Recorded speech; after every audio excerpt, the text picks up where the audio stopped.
Hey everybody, how's it going? So, this little video is going to be about, yes, modern connections and relationships, and certainly in so far as finding romantic interests and, an ideal partner and good friendships.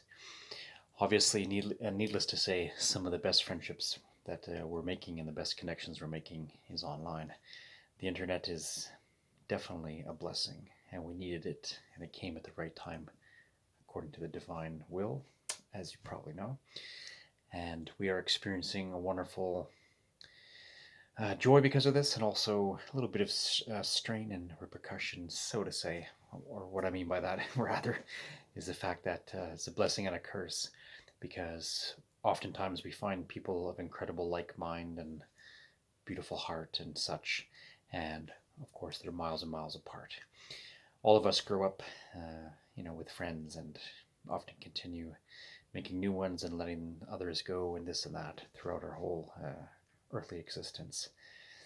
And apart from our spirit guides that are always there and loyal and true and more patient than we could be,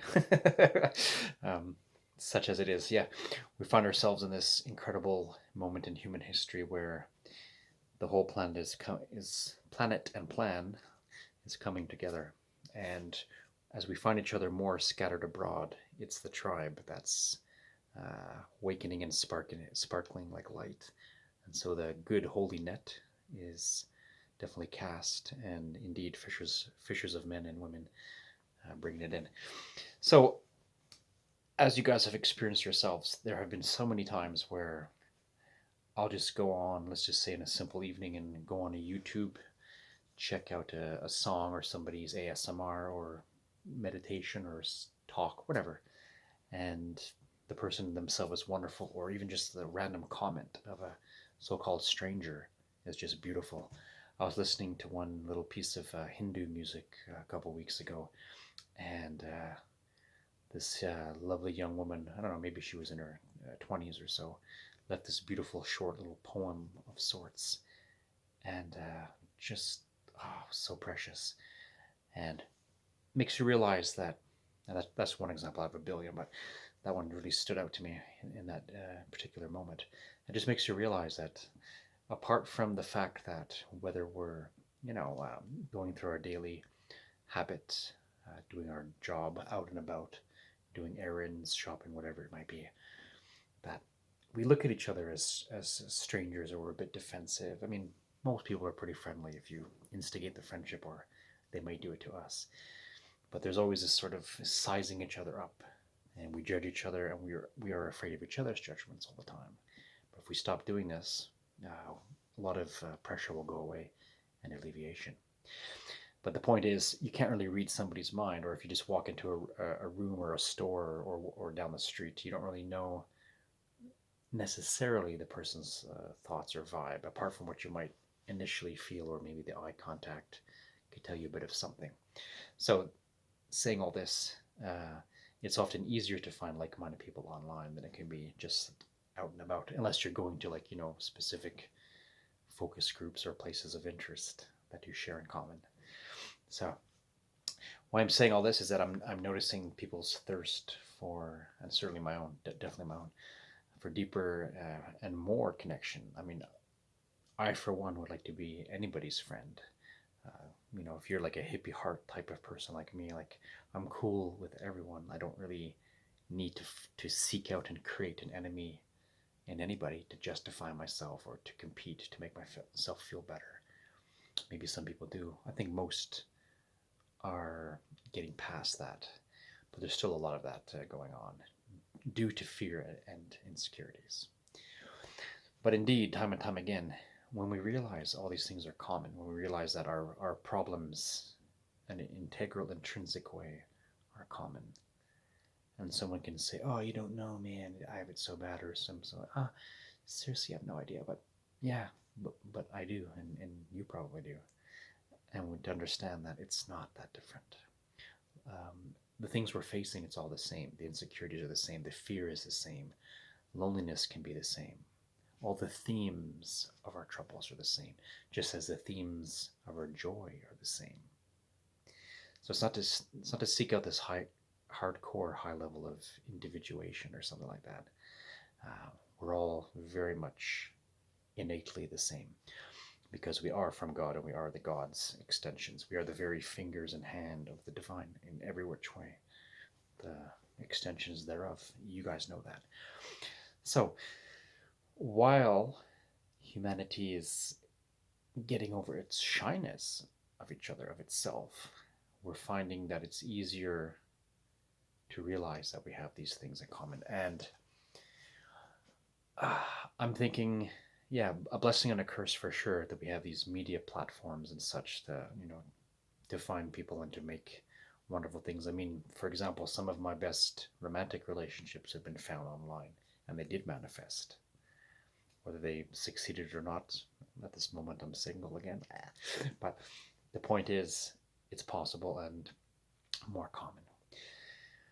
All these things, these internet, these computers, the phones, all these things, they're all preludes to our innate powers of telepathy and things like this. You guys probably know that.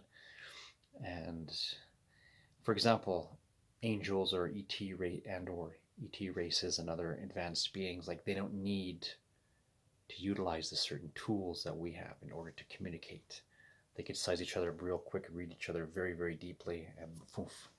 One of my best personal experiences with, I'm going to call him an angel slash Pleiadian. I don't know exactly. Both, I don't know. Either or both. Was when I was, it was a summer night, oh gosh, 19 years ago. I think that's right. Yeah, I was about 19 or so, or 20-ish. Anyway, roughly 20 years ago. And this tall blonde, it was nighttime in the summer, and I was at a pub with a friend sharing a pitcher of beer, and we're just talking, and I was just telling him some silly stories of my teenage shenanigans. And I looked outside as we were close to the sidewalk on a busy street, and the glass doors of the pub were open. It was summer night air, so it was cozy. So they slide the glass windows slash doors aside, so fresh air face to face. And this guy walked by and looked at me, and it was as if he was assigned to me, and I knew instantaneously that he knew everything about me. So whether it was a personal guide physically manifest for a moment to check in on me, or ET brother coming down for a second to just, feel the city out, and then just happened, he knew that he was going to catch my gaze. I don't know what. But that level of knowing, I didn't know him as well as he knew me, and it was apparent, it was evident in a split microsecond. But that's what I'm talking about. When you get to the point of advancement, you just read somebody really well and know them. So that was a personal experience that was just phenomenal for me. Never forget it. Just awestruck by it. Never has anybody looked into my being so deeply and amazingly as that guy did thus far, to my memory. So my point is, until we're able to do this as a developed spiritual essence with each other, we're still feeling each other out, and we're still trying our best, to make relationships and friendships. We have our family, our blood family. We have our spirit family, just like you guys, myself. I've made some of the most incredible soulmate friends. I've never even met them in the flesh, but some of my best friends that I would love tremendously and would die for them, I've met them online and never even met them face to face. And same for you. The secrets that we share, the amazing, heartfelt candor between us, between you and yours, and me and mine, in our inner circle. Anybody watching my channel is small, it's very tiny, but I view you guys as a family, and I wish I had the privilege of meeting you so many more. I have my few friends in the physical world that I see, when I can, and those people are very, very dear to me, but no more, no less than anybody else that's been close. Same for you, the sentiment. So in this crazy, wacky world, it's amazing that, and I say it again, and you guys have seen it dozens of times too, like, I always find it mesmerizingly interesting and kind of funny and ironic, if you want to, call it like that. If you go into a busy place and everybody's on the laptop or iPhone or whatever the case may be, and just doing their thing, sitting next to each other, but closed off in a private world. And yet, whatever you're doing, it's similar to half a dozen or 100 people right beside you. We're not different from each other. We just think we are, and we're taught to compartmentalize. So, the best thing that we can always do is be the true, genuine self. The true, genuine self is actually free. The true, genuine self is um, part and parcel of the package of God or in nirvana. But in these conditioned states, we really reduce ourselves to strangeness. And it's for experience, it's for variety and spice of life.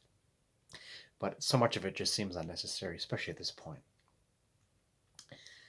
And I really truly desire to see humanity just befriend itself all over again, and better and more refined. And we are getting there. We've accomplished a lot.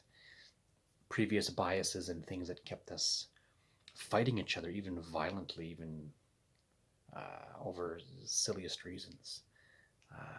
A lot of it's going away, like racial things and religious wars. Like it's slowly, or fast, or quickly, swiftly, being peeled away and seen and recognized for what it is, which is pretty nonsensical. Um, I have a very deep, personal, profound, what would I say, attention and memory of being in the time of the Crusades, and I believe that firmly that I was one of the knights there on the Crusaders' side. And in this particular life, right here, right now, I've had some great friends who are Muslims, so it's kind of poetic how you balance it all out and make amends through the karmic lessons and the history as it unfolds. But reading up on this recently, as I often return to that time period, I just see the craziness of humanity, and just fighting brother and sister over ideals and things that are not even all that far off and different from each other. It's really something, really, really something. So, in this accelerated time that we're living in, it's more and more endearing to let go of personal bias and just realize we're not that far apart.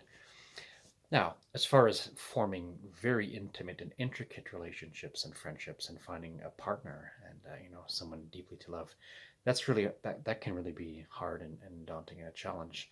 It's easy to love and have many friends, but at the same time, each and every single one of us is carrying some level of ego and some level of baggage, some level of hope, some level of disappointment. We're still afraid of our very own selves, afraid of our own glory, afraid of our own shadow, and afraid of the glory and the shadow of others. And we still have jealousies, and we still have um, an ineptitude, can I say that word? To trust or to just go with it. There's not always the case, of course, but in a lot of times it's like being uniquely suited to a particular level of relationship. And nothing is more beautiful than really loving someone and having them love you back. And when it comes down to a romantic relationship, which is something so precious to most of us, so many of us, to me, it's one of the most beautiful things in existence. Not even just about hugs and sex and kissing, but just being in something that's private and unique and wonderful. I remember, I'm probably going to misquote it, but it was a movie I saw years ago when, I don't remember the damn name of the movie now, but the actor Jeff Bridges was in it, and he was talking to, it was his daughter or his son, I forget which, and they had a partner, and he was saying to them about their cute coupling, and he said, romance is all about enjoying that beautiful private world that you share. And it's just, not that it's a secret, but just the intimacy between two people. That is precious. The whole world can know you're an item, but just what you share in between is such a beautiful, fine silver line that's almost non-existent if it becomes really close. So, in that capacity, that can be difficult to find. I mean, for myself, I've had a decent handful of women in my life. I've been married, and unfortunately divorced. I mean, they had to go that way. And a few relationships after that. One recent enough that was a bittersweet, tragic tale, and distance and other things kind of messed it up and got in the way, and stress and pressure, and such as it is. And I've had a few whirlwind romances that came and went, like, what the hell happened there? And a lot of you have experienced that as well. But the point is to really be true to yourself, and to really be of the position and disposition to be available for others, and allow them to be available for you, and to grow with your close friends, not just in romance, but those who help us, all of us, and we all need it, to mature and grow and be strengthened, and to realize that when we are, we can state that we can rely on others, and so at least somebody, one person, even just one person besides, God and spirits, can have our back. One human person that can have your back. It's really wonderful, and it makes such a difference for everything. And for you to be able to be that for somebody else, to be that hero, to be that shoulder, to be those loving arms, that's really amazing. So what I'm hoping for to see is our ability to have an easier way as a human race of finding compatibility, and relationships to be easier. For some people, it's still a blow to their pride to go on a dating site or something to find a lover or something. For me, I've done it a few times, so I'm still a little bit proud, but I would do it again if I got I don't want to say desperate, but if it felt right, I would go back into it if it needs be. But to make yourself available, and to be true, and to be of the disposition where you can find the right connections, romantic or other, and even if just some purely beautiful platonic relationship, and having a best friend, or a handful of besties, handful of BFFs, and all that, it makes the world of difference.